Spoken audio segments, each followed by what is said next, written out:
கிறிஸ்துவுக்குள் மிகவும் பிரியமானவர்களே, 2025ஆம் ஆண்டின் செப்டம்பர் மாதம் முதலாவது நாளிலே வாக்குத்தத்த செய்தியோடு உங்களை சந்திப்பதில் மிகுந்த மகிழ்ச்சி அடைகிறேன். இந்த மாதம் கர்த்தர் உங்களை ஆசீர்வாதத்தின் பாதையிலே வழிநடத்தும் விதமாக கர்த்தர் என்ன வார்த்தையை நம்மோடு கூட பேசுகிறார் என்பதை இந்த நாளிலே நாம் தியானிக்கலாம். கடந்த மாதம் வரைக்கும் ஆண்டவர் நம்மை அழகாக வழிநடத்தினார், அழகாக பாதுகாத்தார், அழகாக எல்லா நிலையிலையும் கடத்தி இவ்வளவாய் இந்த மாதம் முதலாவது நாளையும் காண செய்த ஆண்டவரை ஸ்தோத்தரிக்கிறேன். வாக்கு தத்தத்தை பார்ப்பதற்கு முன்பதாக ஒரு நிமிடம் ஆண்டவரை நோக்கி ஜெபம் செய்வோம். நாள்தோறும் புது புது மன்னாவால் எங்களை நேசிக்கிறதான அன்பின் நல்ல தகப்பனே, கடந்த 8 மாதம் எங்கள் வாழ்வை அழகாக வழிநடத்தி அழகாக நேசித்து எங்களுக்கு வேண்டிய உணவை தந்து வேண்டிய காரியங்களை எல்லாம் செய்து இந்த மாதத்தின் முதலாவது நாளிலே நீர் கொண்டு வந்ததற்காக நன்றி செலுத்துகிறோம் ஐயா. இந்த வருடம் ஒவ்வொரு நாளும் நீர் எங்களோடு கூட அழகாக பேசினீர், உம்முடைய பிள்ளைகளோடு கூட பேசி வழி நடத்தினீர், எல்லா நிலையிலும் துணையாக நின்று இந்த நாளிலும் நீர் பேசுகிற வார்த்தையை கேட்கும் விதமாக உம்முடைய பிள்ளைகளை தேவன் ஆயத்தப்படுத்தினதற்காக நன்றி செலுத்துகிறோம் ஐயா. இந்த நாள் நீர் கொடுக்கிற வார்த்தைகள் இந்த மாதத்திலே நீர் நிறைவேற்றுவதாகவும் அவர்கள் வாழ்க்கையிலே எல்லா நிலையிலும் அவர்களோடு கூட இருந்து எல்லா தருணங்களையும் கடத்தி வருவதாகவும் ஆண்டவரே, நீர் அவர்கள் வாழ்க்கையிலே செய்ய இருக்கிற நன்மையான காரியங்கள் எது என்பதை உணர்த்தும் விதமாகவும் நீர் கொடுக்கிற வார்த்தைகள் அவர்கள் இந்த உலகத்திலே வாழுகிற பொழுது எப்பொழுதும் அவர்களோடு கூட பேசும் விதமாகவும் இந்த உலகத்திலே எல்லா கடினமான சூழ்நிலைகள் வந்தாலும் ஆண்டவர் எனக்கு வாக்கு பண்ணியிருக்கிறார், அவர் என்னை நேசிக்கிறார், அவர் என்னை கைவிடுவதில்லை என்பதை உணர்த்தும் விதமாகவும் இந்த நாள் நீர் அவர்களோடு கூட பேசுவீராக. உம்முடைய பிள்ளைகளோடு கூட கர்த்தர் பேசுவீராக. நீர் கொடுக்கிற வார்த்தைகள் ஒவ்வொன்றும் மாறுவதில்லை, இவர்கள் வாழ்க்கையை தேற்றுவதாய் இருக்கும்படியாக நோக்கி ஜெபிக்கிறோம். இந்த நாள் இந்த வார்த்தையை கேட்டுக்கொண்டிருக்கிற உம்முடைய பிள்ளைகளுடைய வாழ்க்கையிலே என்னென்ன தேவைகளோடு கூட உம்முடைய பிள்ளைகள் இதை கேட்கிறார்களோ, என்னென்ன காரியத்திற்காக வேண்டி நிற்கிறார்களோ ஒவ்வொன்றையும் தேவன் நிறைவேற்றுவீராக. என் தேவன் என்னோடு கூட இருக்கிறார், என் இயேசு என்னோடு கூட இருக்கிறார், என் ஆவியானவர் என்னோடு கூட இருக்கிறார். அவரின் வாழ்க்கையை பார்த்துக் கொள்வார், அவரின் வாழ்க்கையிலே நான் கேட்பதை கொடுப்பார். அவர் எனக்கு எது செய்தாலும் அது நன்மைக்கு ஏதுவாக இருக்கும். அவர் என்னை தீய வழிகளிலே விடுகிற தேவன் அல்ல, அவர் நன்மைகளை மாத்திரம் எனக்கு தருகிறவர். அவர் எந்த சோர்வுகள் வந்தாலும் எந்த பிரச்சனை தான் இருந்தாலும் அவர் என்னை நடத்துவார் என்பதை உணர்ந்து உம்முடைய பிள்ளைகள் நடந்து கொள்ளும் விதமாக இந்த வார்த்தையின் மூலமாக கர்த்தர் பேசுவீராக. வாழ்க்கையிலே தடைகள் எல்லாம் விலகும் விதமாக நீர் அவர்களோடு கூட பேசுவீராக. வார்த்தைகள் ஒவ்வொன்றும் இவர்களை புடமிடும்படியாக ஜெபிக்கிறேன் ஐயா. இந்த நாள் பேசியிருக்கிற வார்த்தைகளோடு கூட என் தேவன் பேசுவீராக. தொடர்ந்து எங்களோடு கூட பேசுங்க. மீட்பர் பாதம் கெஞ்சி மன்றாடுகிறோம் ஜெபத்தை அன்பு நல்ல தகப்பனே, ஆமேன் ஆமேன். பிரியமானவர்களே, இந்த நாளிலும் ஆண்டவர் நமக்காக உங்களுக்காக பேசுகின்ற வார்த்தை என்ன? மத்தேயு 10வது அதிகாரம் அதன் 31வது வேதவசனம் இப்படி சொல்லுகிறது. மத்தேயு 10 அதன் 31.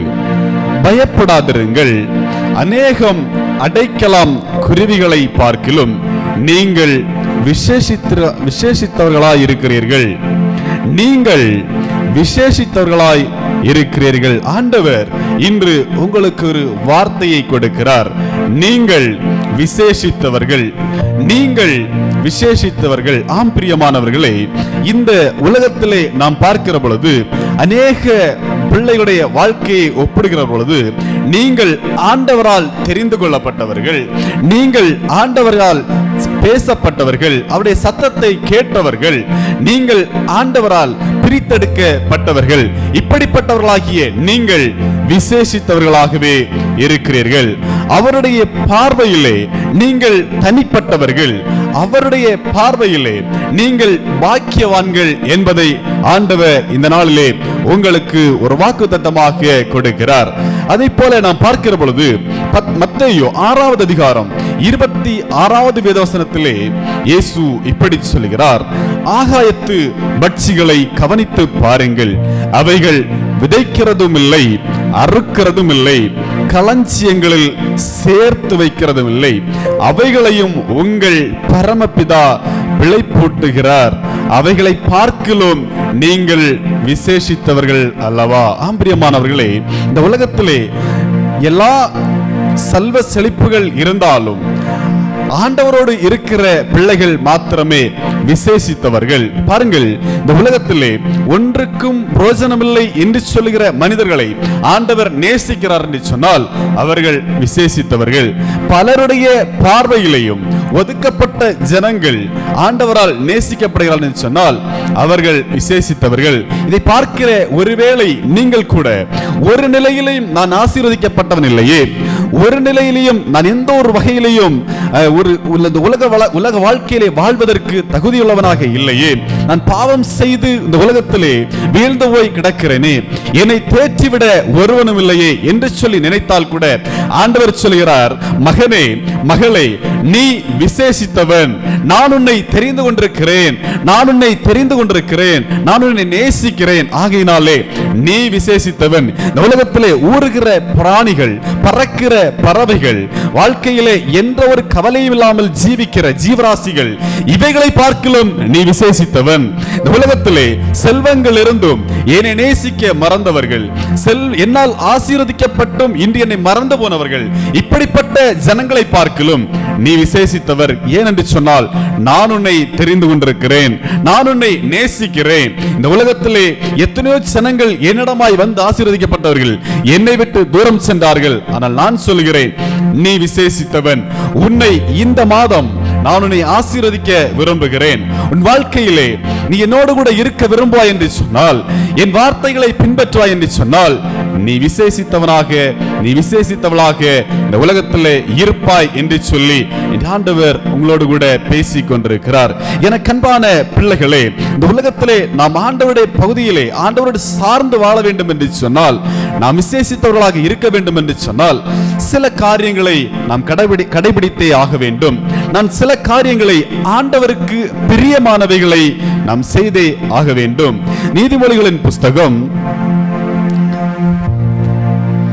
அதனுடைய 8வது அதிகாரம் 11 முதல் 13 வரைக்கும் உள்ள வேத வசனங்கள் இப்படி சொல்லுகிறது, முத்துக்களை பார்க்கிலும் ஞானமே நல்லது, முத்துக்களை பார்க்கிலும் ஞானமே நல்லது, இச்சிக்கப்படத்தக்கவைகள் எல்லாம் அதற்கு நிகரல்ல. ஞானமாகிய நான் விவேகத்தோடு வாசம் பண்ணி நல் யுக்தியான அறிவுகளை கண்டடைகிறேன். தீமையை வெறுப்பதே கர்த்தருக்கு பயப்படும் பயம். பெருமையையும் அகந்தையையும் தீய வழியையும் புரட்டு வாயையும் நான் வெறுக்கிறேன். பாருங்கள், வேதம் தெளிவாக சொல்கின்ற காரியம் என்ன தெரியுமா? விலை உயர்ந்த முத்துக்களை பார்க்கிலும் ஞானம் நல்லது.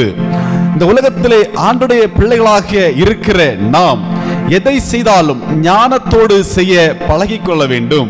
ஒரு காரியம் செய்வதற்கு முன்பதாக அது சரியானதா என்பதை நன்றாக யோசிக்க வேண்டும். ஆண்டவர் என்னோடு கூட இருக்கிறார் என்பதற்காக நான் எதையும் செய்கிறவனாக இருக்கக்கூடாது. ஞானத்தை ஆண்டவரிடத்திலே கேட்டு பெற்றுக்கொள்ள வேண்டும். எத்தனையோ தருணங்கள் நீங்கள் எடுத்த முயற்சிகள் வீண் போகிறது என்று சொன்னால், ஒருபுறம் சத்ருவாகிய சாத்தான் இருந்தாலும் மறுபுறத்திலே நீங்கள் ஞானமில்லாமல் செயல்பட்டதும் ஒரு முக்கியமான காரணம். நீங்கள் ஞானத்தோடு நடக்கிற பொழுது அதன் அடுத்த பகுதிகளை பாருங்கள். ஞானமாகிய நான் விவேகத்தோடு வாசம் பண்ணி, நீங்கள் செய்கிற காரியத்திலே ஒரு விவேகத்தை அங்கே உண்டு பண்ணும். ஒரு விவேகம், அது நல்லதா கெட்டதா, நான் செய்கிறது உண்மையாகவே ஆண்டவருக்கு பிரியமானதா என்பதையெல்லாம் அந்த ஞானம் உங்களுக்கு போதித்து தரும்.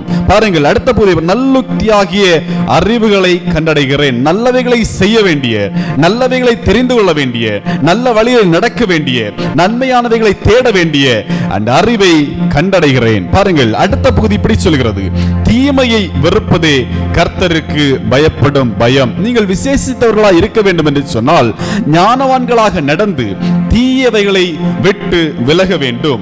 நன்மை தீமை என்பதை எது என்பதை ஆராய்ந்து தீமையானதை விட்டு விலக வேண்டும். ஆண்டவர் விரும்பாத செயல்களை விட வேண்டும். தீய பழக்கங்களிலிருந்து வெளியே வர வேண்டும். பாருங்கள், இந்த உலகத்திலே நன்மை தீமை அறியாத ஜனங்கள் அநேகம் பேர் இருக்கிறார்கள். இந்த ஞானமாகிய ஞானத்தோடு கூட நீங்கள் நடந்து கொள்கிற பொழுது நன்மை தீமை என்பதை ஆண்டவரை உங்களுக்கு கற்றுத் தருவார். அந்த தீமை என்று சொல்லப்படுகிறவர்களை விட்டு வெளியே வருகிற பொழுது நீங்கள் விசேஷித்தவர்களாக இருப்பீர்கள். உங்கள் வாழ்க்கை விசேஷமாக காணப்படும். தீமையை வெறுப்பதே கர்த்தருக்கு பயப்படுகிற பயம். நீங்கள் பரிசுத்தத்தையும் விரும்புகிறீர்கள், தீமையையும் விரும்புகிறீர்கள் என்று சொன்னால் ஒரு காரியத்திலே வெற்றி பெற முடியாது. என்று சொன்னால் தேவனாகிய கர்த்தர் பரிசுத்தர், பரிசுத்தர், பரிசுத்தர். அவர் சர்வ வல்லமை உள்ள தேவன். அவர் பரிசுத்தர், பரிசுத்தர், பரிசுத்தர். நீங்கள் பரிசுத்தவான்களாய் இருக்க வேண்டும் என்று சொன்னால் நீங்கள் தீமையை விட்டு வெளியே வர வேண்டும். உங்களுடைய கெட்ட பழக்கங்களை விட்டு வெளியே வர வேண்டும். உங்கள் நாவு நல்ல வார்த்தைகளை பேசுகிறதாக காணப்பட வேண்டும். பாருங்கள், 13வது வேதவசனம் அதனுடைய அடுத்த பகுதி இப்படி சொல்கிறது: பெருமையையும் அகந்தையையும் தீய வழியையும் புரட்டுவாயையும் நான் வெறுக்கிறேன். பெருமை உங்களுக்குள்ளே இருக்கக்கூடாது, அகந்தை இருக்கக்கூடாது, தீய வழிகள், புரட்டுவாய்கள் இவையெல்லாம் வெறுக்கிறேன், இவையெல்லாம் உங்களுக்குள் இருக்கக்கூடாது என்று சொல்லி இன்று ஆண்டவர் உங்களோடு கூட பேசிக் கொண்டிருக்கிறார். நமக்குள் சின்ன ஒரு காரியம் நாம் சாதித்து விட்டாலே அது ஏதோ பெரிய ஒரு சாதனை போல நாம் பெருமை பாராட்டுகிறோம். இந்த பெருமை நமக்குள் இருக்கக்கூடாது. ஆகவே வேதம் சொல்லுகிறது, நீங்கள் பெருமையை விட்டு வெளியே வாருங்கள், அகந்தையை விட்டு வெளியே வாருங்கள், தீய வழிகளை விட்டு வெளியே வாருங்கள் என்று சொல்லி இந்த புது நாளிலே ஆண்டவர் உங்களோடு கூட பேசிக் கொண்டிருக்கிறார். பாருங்கள், நீங்கள் விசேஷித்தவர்களாக இருக்க வேண்டும் என்று சொன்னால் முதலாவது நீங்கள் ஞானவான்களாக காணப்பட வேண்டும், ஞானமாய் செயல்படுகிறவர்களாக இருக்க வேண்டும். ஆண்டவர் சொல்கிறார், இந்த வார்த்தைகளை நீங்கள் பின்பற்றுவீர்கள் என்று சொன்னால் இந்த மாதம் நீங்கள் விசேஷித்தவர்களாக காணப்படுவீர்கள். நீங்கள் தனிப்பட்டவர்களாக ஆண்டவருடைய பார்வையிலேயும் தேசத்திலேயும் ஒரு சந்தோஷம் நிறைந்தவர்களாக காணப்படுவீர்கள். நீங்கள் நெடுநாட்களாக போராடுகிற காரியங்களை இந்த மாதத்திலே பெற்றுக்கொள்ள முடியும். அதைத்தான் ஆண்டவர் இந்த நாளிலே உங்களோடு கூட பேசிக் கொண்டிருக்கிறார். இன்னும் பாருங்கள், யாத்ராகம புஸ்தகம் அதன் 33வது அதிகாரத்தில் ஒரு நிகழ்வை நம்மால் பார்க்க முடியும். அதன் 14 முதல் அதனுடைய 17 வரைக்கும் உள்ள வேதவசனம் இப்படி சொல்லுகிறது: அதற்கு அவர், என் சமூகம் உனக்கு முன்பாக செல்லும், நான் உனக்கு இளைப்பாறுதல் தருவேன் என்றார். அப்பொழுது அவன் அவரை நோக்கி, உம்முடைய சமூகம் என்னோட கூட செல்லாமற் போனால் எங்களை இவ்விடத்திலிருந்து கொண்டு போகாதிரும். எனக்கும் உமது ஜனங்களுக்கும் உம்முடைய கண்களிலே கிருபை கிடைத்தது என்பது எதனால் அறியப்படும்? நீர் எங்களோட வருவதனால் அல்லவா? இப்படி பூமியில் உள்ள ஜனங்கள் எல்லாரிலும் நானும் உம்முடைய ஜனங்களும் விசேஷித்தவர்கள் என்று விளங்கும் என்றான். பாருங்கள், மோசே சொல்லுகிறார், பாருங்கள், நானும் உம்முடைய ஜனங்களும் விசேஷித்தவர்கள். இப்படி ஆண்டவர் சொல்கின்ற காரியங்களை நாம் கீழ்ப்படுகிற பொழுது இங்கே மோசையோடும் ஒரு கூட்டம் ஜனங்களோடும் கர்த்தர் பேசினது போல உங்களோடும் அவர் பேசுவார். நீங்களும் விசேஷித்தவர்களாக காணப்படுவீர்கள். 17வது வேதவசனம் இப்படி சொல்கிறது: அப்பொழுது கர்த்தர் மோசையை நோக்கி, நீ சொன்ன இந்த வார்த்தையின் படியே செய்வேன். பாருங்கள், நீங்கள் ஆண்டவரோடு கூட அவருடைய வார்த்தையை பின்பற்றி வாழுகிற பொழுது கர்த்தர் சொல்லுகிற வார்த்தை என்ன தெரியுமா? நான் சொன்ன அந்த வார்த்தையின் படியே செய்வேன். நீங்கள் விசேஷித்தவர்கள், நீ விசேஷித்தவளாகவே காணப்படுவாய். இந்த வார்த்தையின்படியே உனக்கு செய்வேன். என் கண்களில் உனக்கு கிருபை கிடைத்தது, என் கண்களில் உனக்கு கிருபை கிடைத்தது. ஆம் பிரியமானவர்களே, ஆண்டவருடைய கண்களிலே கிருபை கிடைத்தது என்று சொன்னால் அது மிகப்பெரிய ஒரு பாக்கியம். மலைகள் விலகி போனாலும் கிருபை, அவருடைய கிருபை உங்களை விட்டு விலகாது. ஆகவே அந்த கிருபை ஆண்டுடைய கண்களிலே கிருபை கிடைக்கிறது. பாருங்கள், அடுத்து சொல்கிறார், உன்னை பெயர் சொல்லி அழைத்து அறிந்திருக்கிறேன். அதான் வார்த்தை, உன்னை பெயர் சொல்லி அழைத்து அறிந்திருக்கிறேன். நீங்கள் விசேஷித்தவர்களாக மாறுகிற பொழுது இப்படிப்பட்ட வாக்குத்தத்தங்கள் உங்கள் மேல் வைக்கப்படுகிறது. அவருடைய கிருபை உங்கள் மேல் வருகிறது. அவர்களை பெயர் சொல்லி அழைத்ததை அவர் நினைவு கூறுகிறார். பாருங்கள், இந்த ஆண்டவர் அதைத்தான் சொல்கிறார், நீங்கள் விசேஷித்தவர்கள், நீங்கள் ஆண்டவருடைய பார்வையிலே விசேஷித்தவர்கள். ஆகவே இந்த மாதம் நீங்கள் விசேஷித்தவர்களாக காணப்படுவீர்கள். இதுவரையிலும் இருந்த வாழ்க்கையிலே நீங்கள் தேடிக்கொண்டிருந்த காரியங்களை உங்களை விட்டு ஆண்டவர் மாற்றி அதை பழையவைகளை கழிய செய்து புதிய ஆசீர்வாதங்களால் நிரப்பப் போகிறார். நீங்கள் ஞானவான்களாக மாறப்போகிறீர்கள். நீங்கள் சில பாவ வாழ்க்கையை விட்டு வெளியே வரப்போகிறீர்கள். கர்த்தருக்கு பிரியமில்லாதவைகளை விட்டு வெளியே வரப்போகிறீர்கள். பரிசுத்தமானவைகளை வாஞ்சிக்க போகிறீர்கள். அவர் உங்கள் வாழ்க்கையை விசேஷமாக மாற்றப் போகிறார்.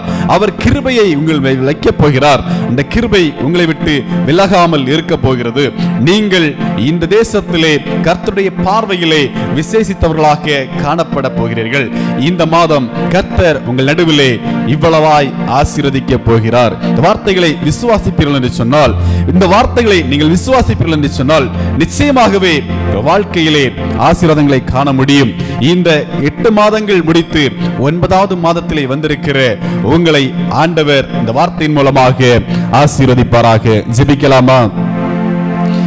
நீங்கள் விசேஷித்தவர்கள் என்று சொல்லி வாக்கு பண்ணின அன்பு நல்ல தகப்பனே, இந்த வார்த்தையின் வாயிலாக உம்முடைய பிள்ளைகளை நீர் நேசித்ததற்காய் நன்றி செலுத்துகிறோம் ஐயா. கர்த்தருடைய வார்த்தைகள் ஒன்றும் வீணாய் போனதில்லை. இந்த வார்த்தைகள் உம்முடைய பிள்ளைகளை தேற்றும் என்று சொல்லி நாங்கள் விசுவாசிக்கிறோம். இதை பார்க்கிற உம்முடைய பிள்ளைகளுடைய வாழ்க்கையிலே அற்புதமான காரியங்கள் நடக்கட்டும், அற்புதமான காரியங்கள் நடக்கட்டும். உம்முடைய பிள்ளைகள் உம்முடைய சமூகத்திலே பணிந்து நின்று கேட்டு வெறுத்து போயிருக்கிற காரியங்கள் இருக்கலாம். அதற்கு பின்னதாய் இருக்கிற காரியங்கள் எல்லாம் விலக்கி, என் தேவன் சொன்னது போல நீ ஞானத்தோடு என்னிடத்திலே கேட்பாய் என்று சொன்னால் நன்மையது தீன்மையது என்பதை நான் உன்னோடு கூட பேசுவேன். அதன் வாயிலாக நீ என்னிடத்திலே வருவாய் என்று சொன்னால் என் கிருபையை உனக்கு கொடுப்பேன். நான் உன்னை பெயர் சொல்லி அழைத்ததை நினைவு கூறுவேன்.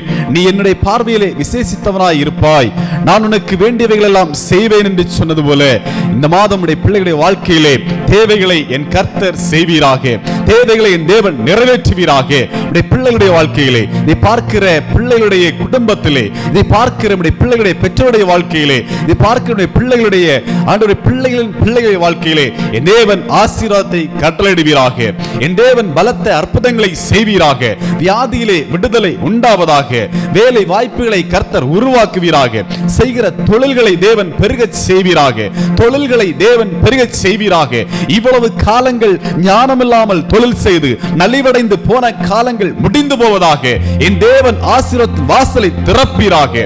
ஆண்டவரே, நீர் திறக்கிற ஆசீர்வாதம் இந்த நாள் மட்டும் அல்ல, இந்த காலம் முழுவதும் உம்முடைய பிள்ளைகளுடைய வாழ்க்கையிலே செல்வமாய் ஆசீர்வாதமாய் மாறுவதாக. கர்த்தரின் வாழ்க்கையிலே என்னை விசேஷமாய் ஆசீர்வதித்து என் தொழில்களை, என் வியாபாரத்தை, நான் வேலை பார்க்கிற இடத்திலே, என் திருச்சபையை, என்னுடைய ஊழியத்தை எல்லாம் ஆசீர்வாதமாய் மாற்றி தந்தார் என்று சொல்லி சாட்சி சொல்லும் விதமாக கர்த்தர் உயர்த்துவீராக. கர்த்தர் உயர்த்துவீராக. உடைய வார்த்தைகள் ஒன்றும் வீணாய் போனதில்லை. உடைய பிள்ளைகளுக்கு தேவன் வாக்கு பண்ணினதை இந்த மாதம் தேவன் நிறைவேற்றுவீராக. ஒருவேளை போராட்டங்கள் இருந்திருக்கலாம், பாடுகள் இருந்திருக்கலாம், நீங்க முடியாத பாவ வியாதிகள் இருந்திருக்கலாம், பாவத்திலே வீழ்ந்து போய் வெளியே வர முடியாமல் துடித்துக் கொண்டிருந்திருக்கலாம். தேவனே, இதற்கு பின்னதாய் இருந்த சத்துருவின் கிரியைகளை முறியடிப்பதற்கு என் ஆண்டவரோடு பேசி, என் ஆண்டவரோடு ஜெபித்து ஜெயம் பெறுவதற்கு வேண்டிய ஞானத்தை தேவன் கட்டளையிடுவீராக. புத்திகள் கட்டப்பட்டிருந்தால் அந்த கட்டுகளிலிருந்து தேவன் விடுதலை கொடுப்பீராக. நீர் பலத்த அற்புதங்களை செய்வதற்காய் ஸ்தோத்திரம். இந்த மாதம் மகிமையாய் மாற்றுவீராக. தேவனே, நீர் வாக்கு பண்ணினதற்காய் ஸ்தோத்திரம். தொடர்ந்து உடைய பிள்ளைகளோடு கூட நடத்துவீராக. மீட்பர் பாதம் கெஞ்சி மன்றாடுகிறோம். ஜெபத்தை அன்பு நல்ல தகப்பனே. ஆமென், ஆமென்.